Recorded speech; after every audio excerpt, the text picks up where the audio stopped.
Hello dear students.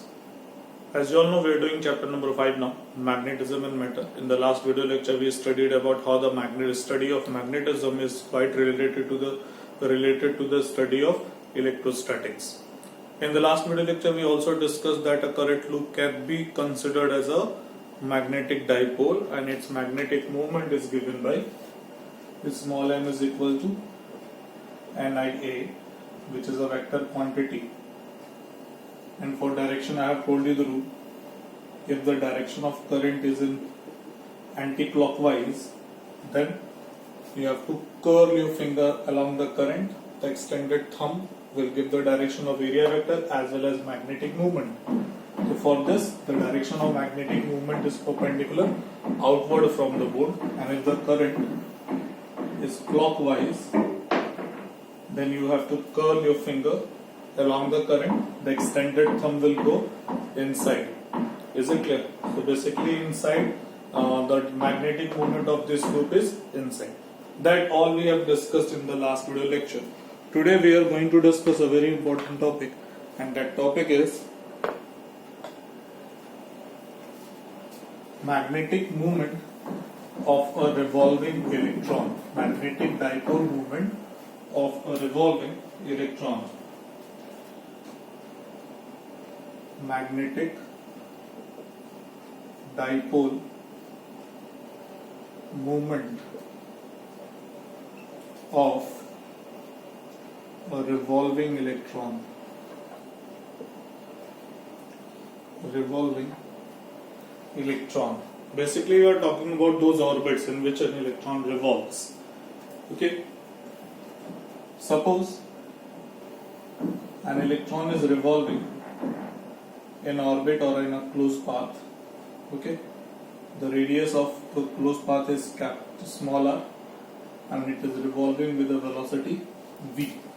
This is the electron, right?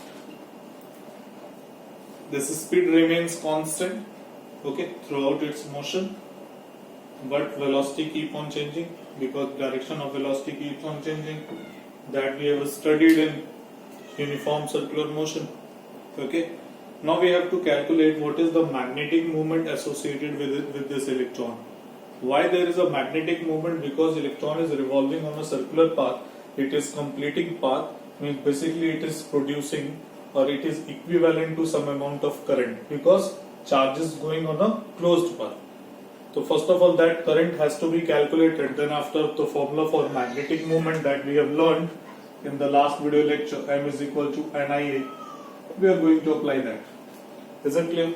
So let us first of all understand what amount of current it will, with what amount of current it can be associated. Now, for one revolution,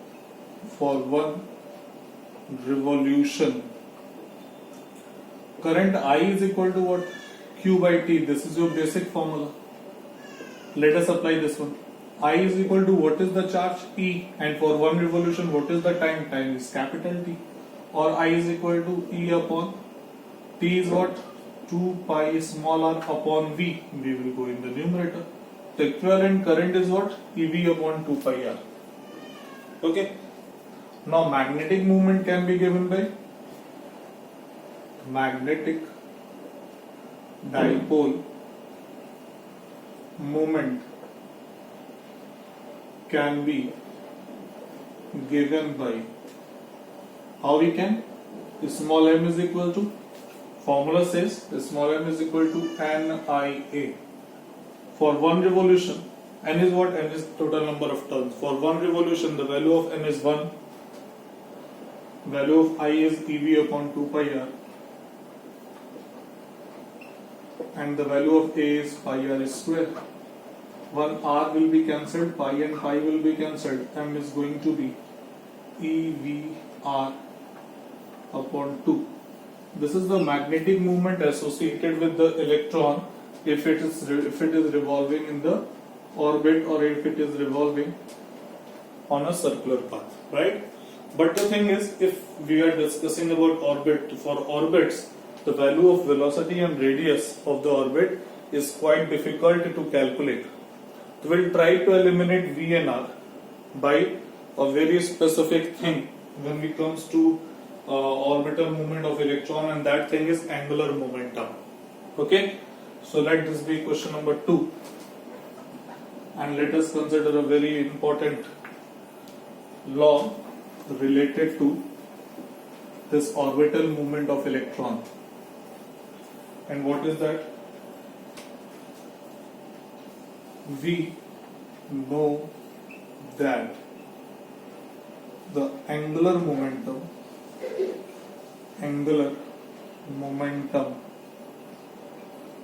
of electron is given by, what is angular momentum? What is angular momentum? Angular momentum you have studied in class 11th. Angular momentum is denoted by L. It is a vector quantity and it is defined as r vector cross p vector. R is the radius vector, p is the linear momentum. Okay, or we can write L is equal to rp sin theta, or in place of p we can write mv, that will be mvr sin theta. Okay, so what is the formula for angular momentum? Angular momentum is L is equal to mvr sin theta, but here that m is mass and m I have denoted with dipole moment. For let us denote this mass be me, so that we cannot confuse between angular moment, this one magnetic dipole moment, and the mass of the electron. Here it is mass, velocity, radius, sin theta. For this particular case, theta is 90 degree because it is moving on a circular path. So velocity is always going to be perpendicular to radius. So L we are going to have MEV into R. Okay, let this be question number 2. Let us divide it, 3. 2 already I have had. Let us divide the equation number 2 by equation number 3. We are going to have m upon L is equal to, now VR will be cancelled out, and we are going to have E upon 2me. Okay, this is a very important ratio. Let this be equation number 4. This ratio is called, the above ratio is called gyromagnetic ratio, and as you can see it is fixed. E is charge, M is mass of electron, gyromagnetic ratio, and its value is what is its value? 8.8 into 10 to the power 10 coulomb per kg. Okay, this is a fixed constant. Now we have got the value of m upon L, right?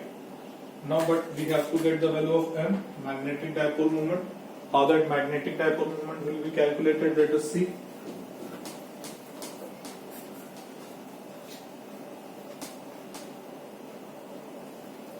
Magnetic dipole moment, let us see.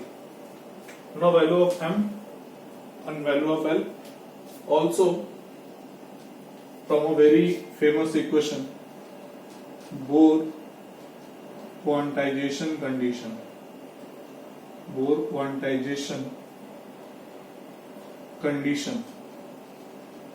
What is Bohr's quantization condition? Bohr's quantization condition says that the angular momentum of an electron revolving in an orbit,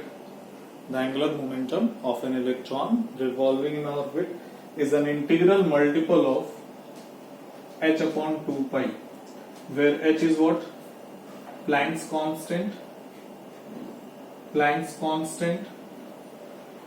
okay, and n is what? N is the integer. Basically, the angular momentum is given by L is equal to nh upon 2 pi. From equation number 4, let this be equation number 5. From 4, we have m is equal to, let us transfer L this side, we have E upon 2me into L. Let us put the value of L from there.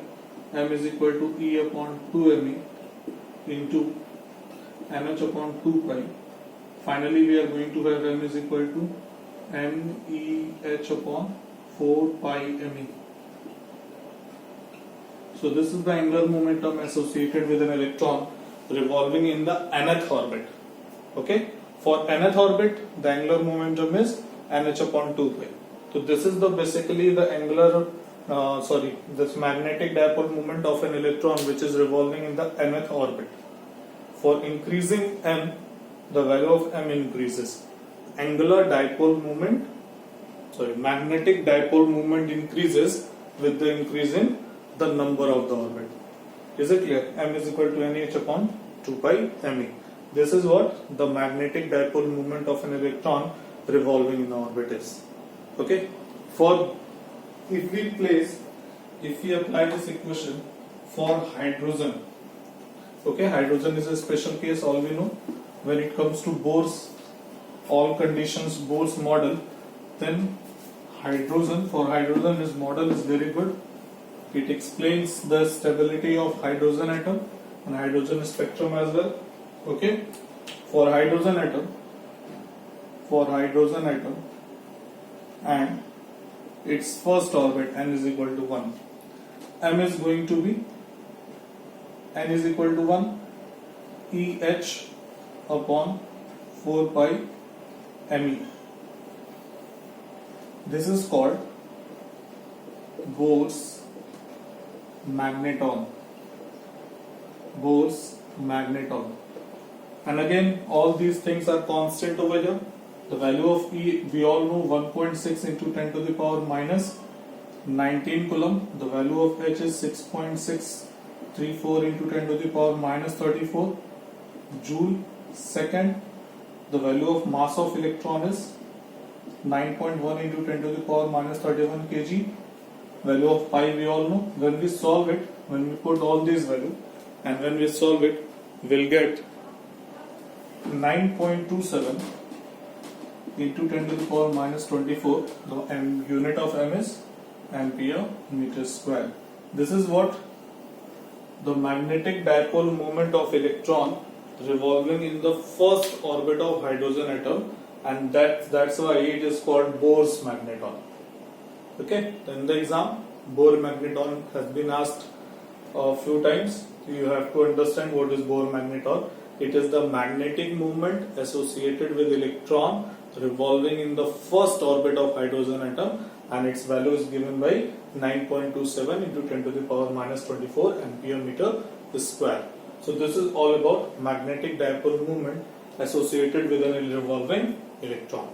Okay, this topic is there again. The quite similar derivation is there in the chapter atoms also. Okay, chapter atoms also, chapter number 12 I am talking about. The same kind of derivation is again there. So you need to understand from here. There it will be a kind of revision. Okay, so this is all about this topic. Let us move to the next topic. The next topic is bar magnet as an equivalent solenoid. Bar magnet as an equivalent solenoid. Okay, or this topic can be a solenoid as an equivalent bar magnet. When we say both are equivalent, basically magnet, a bar magnet is equivalent to solenoid and the solenoid is equivalent to a bar magnet. Why we are looking at the bar magnet as the solenoid or solenoid as the bar magnet? There are a few reasons for that. The first reason is magnetic field pattern. Magnetic field pattern. What is the magnetic field pattern of a bar magnet that we know? If this is a bar magnet, north south, then magnetic field lines are in this way. We all know that. Okay, we all know that magnetic field lines are this way only. What about a solenoid? If a current carrying solenoid is there, then for a solenoid also, if the current is flowing such way that this behaves as a north pole and this behaves as a south pole, then the magnetic field pattern is quite similar to that of a bar magnet, and that's why there is an idea of having a thought about bar magnet as an equivalent to solenoid. The second point is, if we their directional property,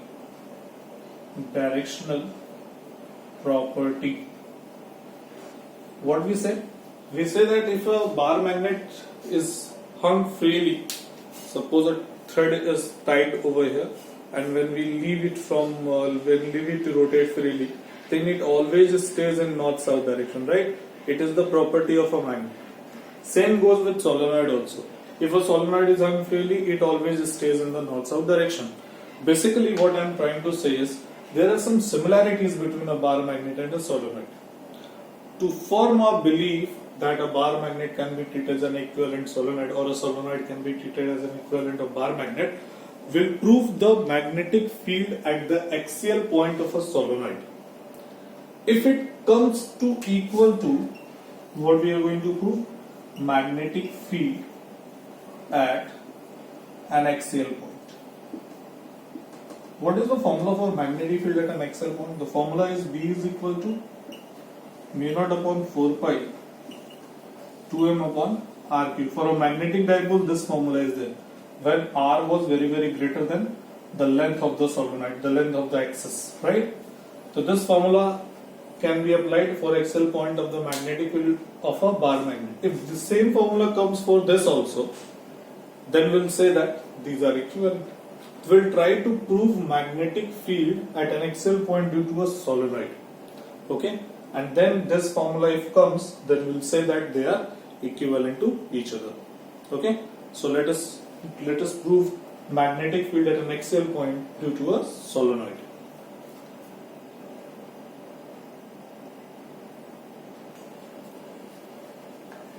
Okay, let us prove magnetic field at an axial point of a solenoid. Okay. Now just suppose this is a solenoid and the wire is wound over it, but I have not made the wire so that the diagram is going to be a bit clear. Now what we are going to do? We are going to prove the magnetic field at an axial point. Let this be the point, and this point is P, and the distance between the P and the center of the solenoid, this distance, let this distance be smaller. Okay? The distance of the P is always measured from the center of the solenoid. Let that distance be smaller. Now, from the center of the solenoid, at a distance x, I am going to consider a small length, and that length is dx, and this is at a distance x from the center, right? Its width is dx. Okay, now just tell me one thing. What is the formula for magnetic field at an axial point due to a current loop? Suppose this is a current loop and this is the axial point. What is the formula? So what we write, we say magnetic field at an axial point,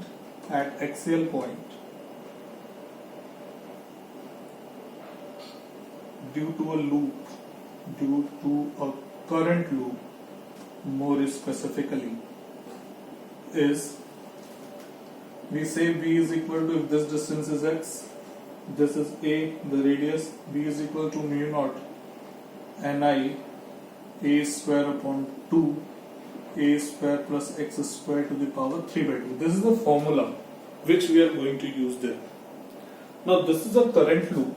Okay, we'll take a small length element, and that will behave as a current loop for us. So this is the current loop, and due to this, what is the magnetic field at P? Then after we'll integrate to get the magnetic field at P due to the whole solenoid. Now I am going to take a variable also, and that variable is small n. What is small n? Small n is number of turns per unit length. Number of turns per unit length. Okay? So just derivation starts from here. this is for your reminder, magnetic field at P due to the element is given by dB is equal to, why dB? Because it is a small magnetic field due to this length. dB is equal to mu naught will be there. What is capital N? Capital N is the number of turns. What will be the number of turns in this element? Its width is dx, and N is what? Number of turns per unit length. Its length is dx. So what is going to be the number? Number is going to be N dx. What is current flowing? I. What is radius? Let the radius be small a. Let this be a. The radius is a square upon 2. Now a square, it is the radius only. Okay, let it be a square plus. Now this is x is the distance from the center of the loop to the point. Here the center of the loop is somewhere here. From here to P, what will be the distance? Distance will be r minus x. R from the center to the P and x from the center to the center of the loop. What is the distance from here till here? It will be r minus x whole square to the power 3 by 2. This is your dB. Okay, this is your dB. Now let us arrange it. dB is equal to, we'll say mu naught I a square n dx upon 2 in bracket a square plus r minus x whole square to the power 3 by 2. Now we consider that r is very greater than L. What is L by the way? L is the length of the solenoid. This is L. This is L. Basically this length is 2L. If r is very greater than L, and what is the maximum value that x can be? X can be L only, and r is very greater than L. Simply I am saying that r is very greater than x also. So what we are going to have? We are going to have dB is equal to mu naught I a square n dx upon 2 a square plus r square to the power 3 by 2. But what we say that r is very greater than x and r is very greater than a also. Okay, what I am trying to say is, for the dipole also, if you take a magnetic dipole, okay, then this thickness of the dipole, this broadness of the dipole is not considered. At an axial point, if we know the magnetic field is given by B is equal to mu naught upon 4 pi 2m upon r cube. So basically this m is what? Q multiplied by 2l, means pole strength multiplied by the length. This broadness of the dipole is not considered. So r is also very greater than a. Basically it should not be written over here, it should be written over here. What I am saying that the distance at which the magnetic field is calculated, it is very greater than the dimensions of the solenoid itself. Okay. So if r is very greater than a also, then this a square will also be neglected. So here we are going to have a very simple version of this, and that simple version is going to be 2r cube. Right? Now just integrate it for the whole solenoid. Total magnetic field at P. Total magnetic field at P. Capital P. We are going to add dB integration B is equal to integration of dB is equal to integration mu naught I a square n dx upon 2r cube. Now what will happen?